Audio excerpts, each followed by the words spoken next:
If you didn't care. Oh, I don't have to adjust the mic, thank God.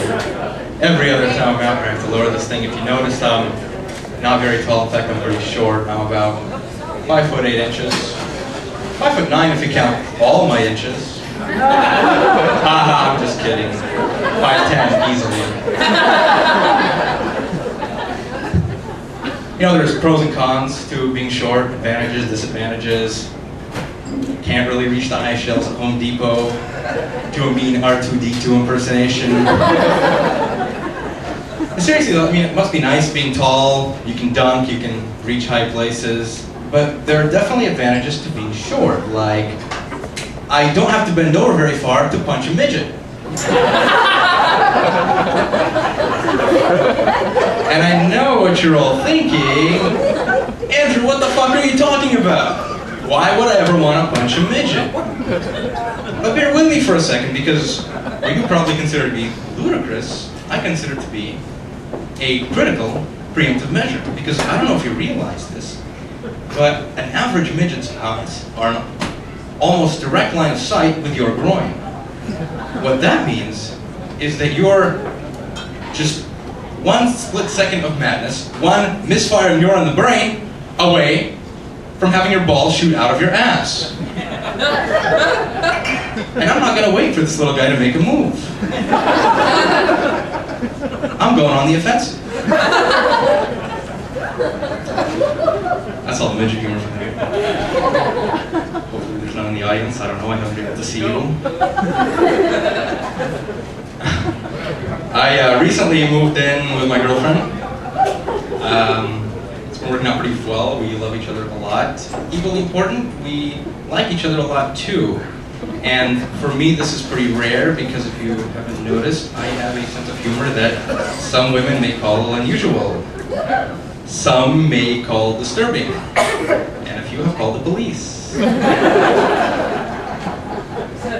But, you know, I don't usually take this little fact into consideration before I open my mouth. So it's not that easy to find a great girl who doesn't look at me like I'm crazy. And I'll give you an example of what I mean. About a year ago, I was on a date with a girl. We were talking. The topic of conversation somehow got around to abortion. She was against it.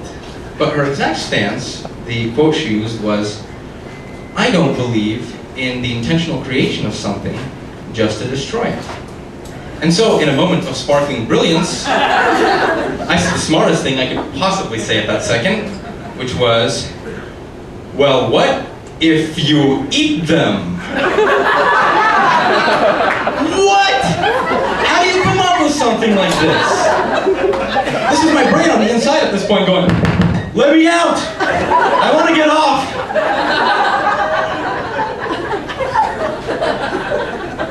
Needless to say, that relationship did not last a very long time. About a month ago, she and I tried this whole moving in thing together out for about a week when my family left on vacation and she moved into my house. By the end of the first day, I was telling a friend of mine how things were going, and he commented, "You know, you're just going to kill each other." Are you fucking kidding me? I've got 30 pounds on her, at least. And a longer reach. It wouldn't even be close.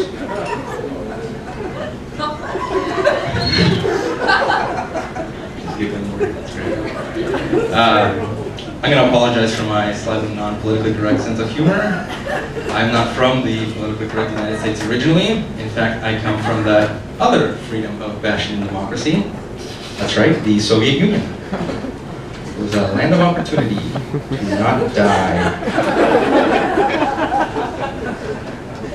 It was a lot of fun, actually. It was so great that when in '87 they finally let the Jews leave, we said, "Well, fuck you," and got the hell out of there. Except we didn't say it, we wrote it down and left it where they could find it after we left.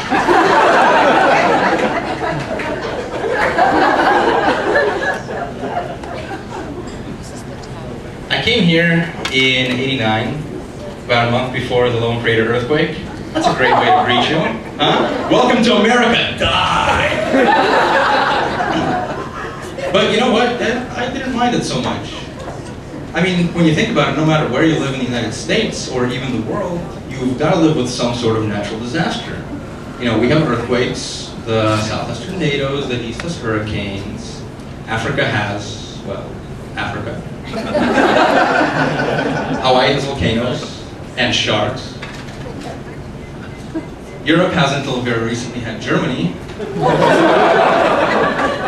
So really, earthquakes, I don't think are so bad. What really freaks me out are hurricanes. And I'm not even going to talk about Katrina.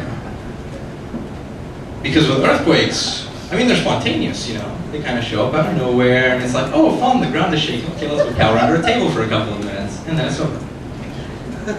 But hurricanes, they don't sneak up on you. The only thing really surprising about a hurricane is how easily the roof actually comes off the house. Other than that, I mean, you're watching coming from weeks. I had that hurricane in Florida like a year and a half ago, and it'll go unnamed because I forgot the name. But I was watching the news, there were updates every day. God, I'd be shitting myself if I lived in Florida. How do you bear it? You turn on the TV and there's a guy in like a life preserver going, Hurricane Bob, fucking the largest recorded hurricane in history. Predicted to cause unimaginable damage. It's on its way to you. Fuck me, what did I do? And you change the channel, there's another guy going, the death storm is one day closer now.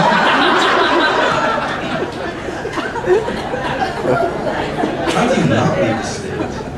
Alright guys, lights on. I guess my time for today is up. Hope you enjoyed it. Hope you enjoyed it. Thanks very much.